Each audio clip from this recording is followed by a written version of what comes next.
विधानसभा जेतबले शिक्षक एवं शिक्षा संबंधित प्रश्न आसीथिला सर्वप्रथम एजुकेशनल वेपन चैनल आपण मानकु से रिगार्डिंग सेपरेट वीडियो प्रोवाइड करिथिला एवं यह भी मध्य मु कहिथिली जेतबले एहार उत्तर आसीजिवो एहार भी मध्य मु सेपरेट वीडियो आपण मानक पई प्रोवाइड करिवि एवं सही समय आसी जाइछि एवं प्रश्न गुड़िकर उत्तर भी मध्य आसी जाइछि। कंप्लीट इनफॉरमेशन देवी वीडियो को फास्ट टू लास्ट पर्यंत देखंतु स्किप करिवेनी स्किप कले आपण इंपोर्टेंट इनफॉरमेशन मिस करि जिवे। बंद स्कूल गुड़िक खोला जिवा उपरे प्रश्न थिला रोमांच रंजन विश्वाल तरफ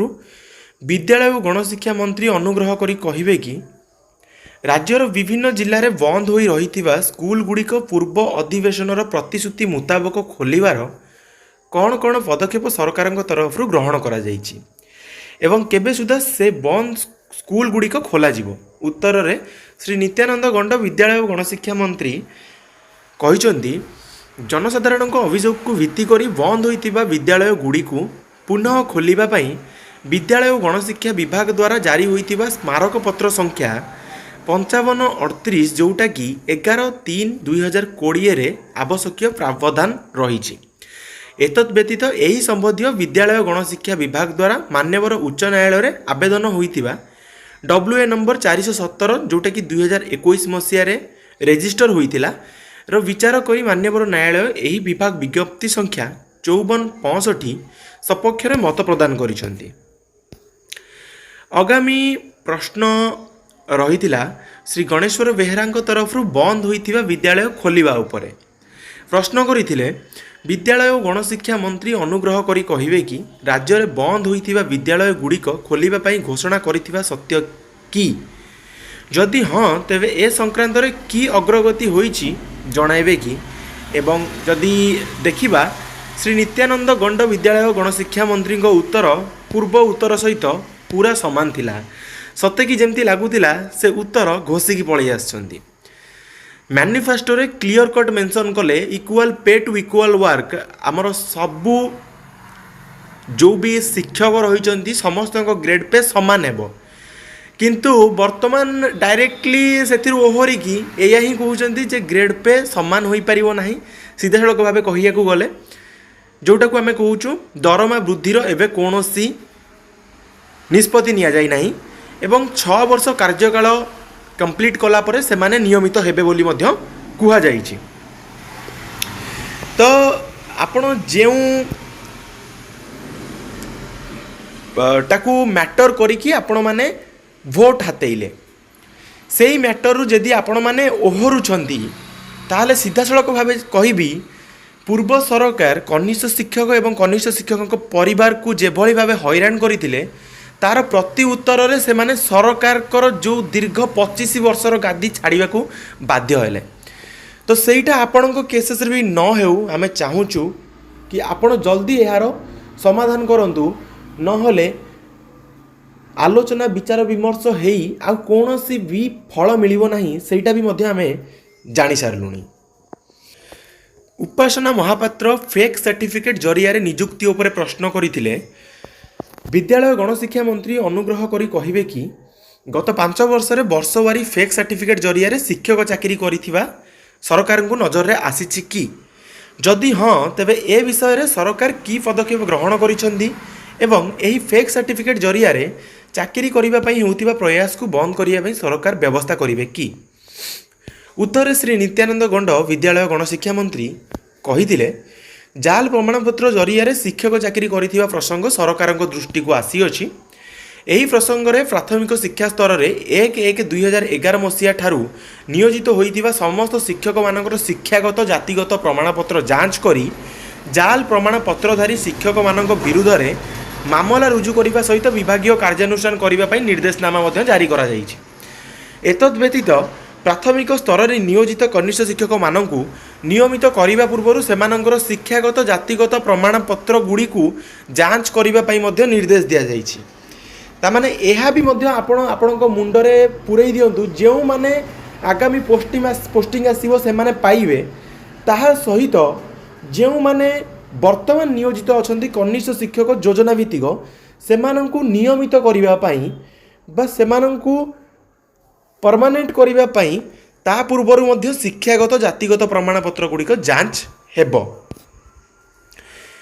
ତାपर प्रश्न थिला सेही श्रीमती उपासना महापात्रଙ୍କ तरफରୁ ଯିଏକି प्रश्न କରିଥିଲେ खाली पड़िଥିବା शिक्षक पदवी पूरण उपरे। विद्यालय और गणशिक्षा मंत्री अनुग्रह करी कहिबे कि ओडिशार प्राथमिक उच्च प्राथमिक तथा माध्यमिक हाईस्कूल स्तर में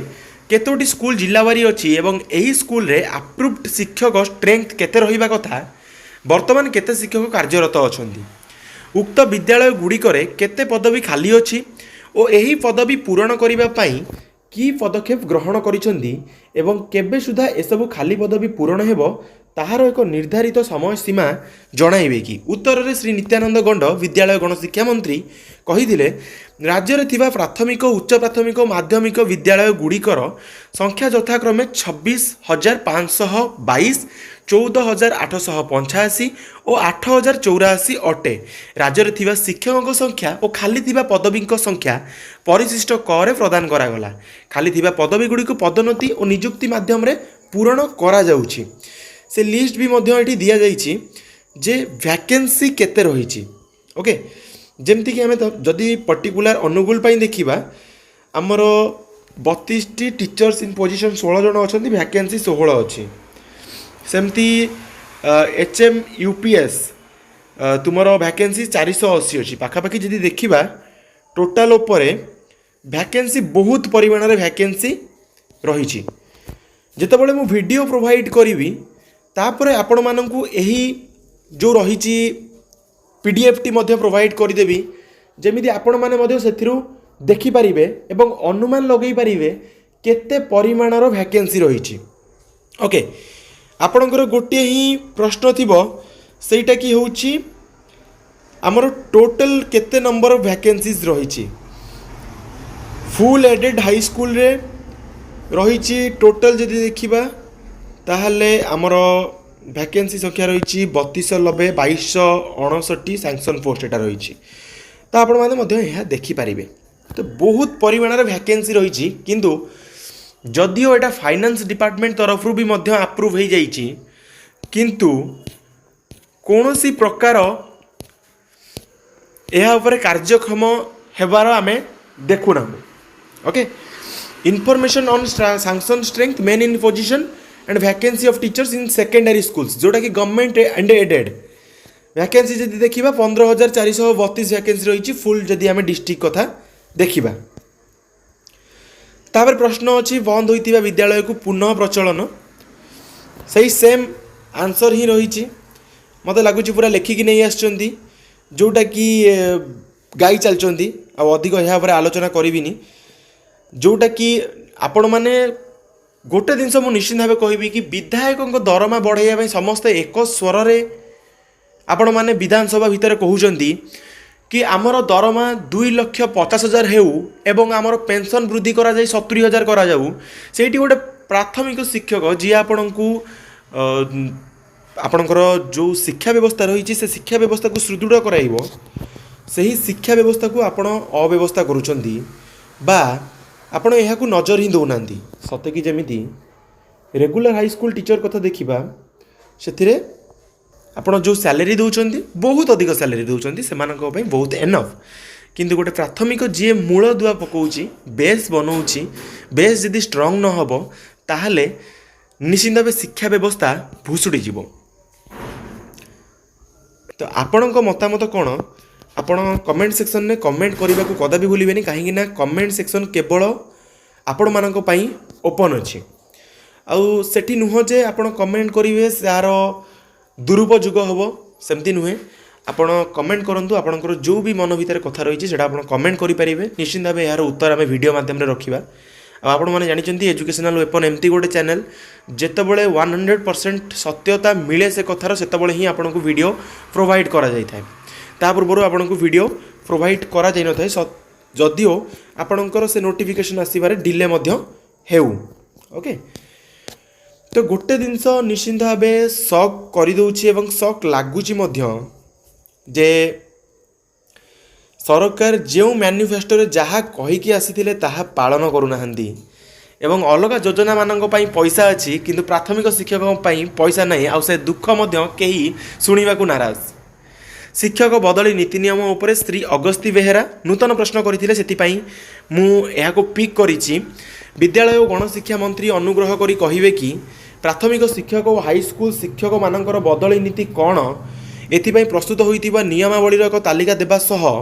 ଦ୍ୱିତୀୟ ପ୍ରଶ୍ନ ତାଙ୍କର ଥିଲା କେଉଁ ଜିଲ୍ଲାରେ କେତେ ଶିକ୍ଷକ ଖାଲି ଅଛନ୍ତି ଏବଂ ସେଗୁଡ଼ିକ ପୂରଣ ପାଇଁ କି ପଦକ୍ଷେପ ନେଉଛନ୍ତି ଜଣାଇବେ କି। ଉତ୍ତରରେ ଶ୍ରୀ ନିତ୍ୟାନନ୍ଦ ଗଣ୍ଡ ଗଣଶିକ୍ଷା ମନ୍ତ୍ରୀ, ବିଦ୍ୟାଳୟ ଓ ଗଣଶିକ୍ଷା ମନ୍ତ୍ରୀ, ଖାଲି ଗଣଶିକ୍ଷା ମନ୍ତ୍ରୀ ନୁହନ୍ତି, କହିଛନ୍ତି ପ୍ରାଥମିକ ଶିକ୍ଷକମାନଙ୍କ ବଦଳି ନିମନ୍ତେ ବିଜ୍ଞପ୍ତି ସଂଖ୍ୟା 2216/7 ଯେଉଁଟାକି 4/10/2018 ଏବଂ 2014/3 ଯେଉଁଟାକି 19/8/2023ରେ ସରକାରଙ୍କ ଦ୍ୱାରା ନୀତି ନିର୍ଦ୍ଧାରଣ ହୋଇଛି। ଏହାର ଏକକିତା ନକଲ ଯଥାକ୍ରମେ ପରିଶିଷ୍ଟ କ ଓ ପରିଶିଷ୍ଟ ଖରେ ସଂଲଗ୍ନ କରାଗଲା। ସେହିପରି ମାଧ୍ୟମିକ ଶିକ୍ଷକମାନଙ୍କ ବଦଳି ନିମନ୍ତେ ବିଜ୍ଞପ୍ତି ସଂଖ୍ୟା 21908 ତାରିଖ 1/10/2018 ଏବଂ 20136 ଯେଉଁଟାକି 19/8/2023ରେ ପବ୍ଲିଶ ହୋଇଥିଲା, ସରକାରଙ୍କ ଦ୍ୱାରା ନୀତି ନିର୍ଦ୍ଧାରଣ ହୋଇଛି। ଏହାର ବି ମଧ୍ୟ ଏକ ନକଲ ଯଥାକ୍ରମେ ପରିଶିଷ୍ଟ ଗ ଓ ପରିଶିଷ୍ଟ ଘରେ ସଂଲଗ୍ନ କରାଗଲା। ରାଜ୍ୟରେ 5/10/2024 ତାରିଖ ପର୍ଯ୍ୟନ୍ତ ପ୍ରାଥମିକ ବିଦ୍ୟାଳୟଗୁଡ଼ିକରେ ଖାଲି ଥିବା ଶିକ୍ଷକମାନଙ୍କର ଜିଲ୍ଲାୱାରୀ ସଂଖ୍ୟା ଏକ ନକଲ ପରିଶିଷ୍ଟରେ ସଂଲଗ୍ନ କରାଗଲା ଏବଂ ତଥା ମାଧ୍ୟମିକ ବିଦ୍ୟାଳୟଗୁଡ଼ିକରେ ଖାଲି ଥିବା ଶିକ୍ଷକମାନଙ୍କର ପରିଶିଷ୍ଟ ଚରେ ସଂଲଗ୍ନ କରାଗଲା।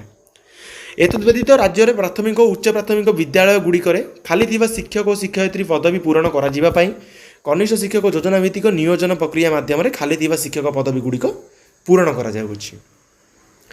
ସେହିପରି ଉଚ୍ଚ ବିଦ୍ୟାଳୟଗୁଡ଼ିକରେ ଆବଶ୍ୟକତା ଅନୁଯାୟୀ ପର୍ଯ୍ୟାୟକ୍ରମେ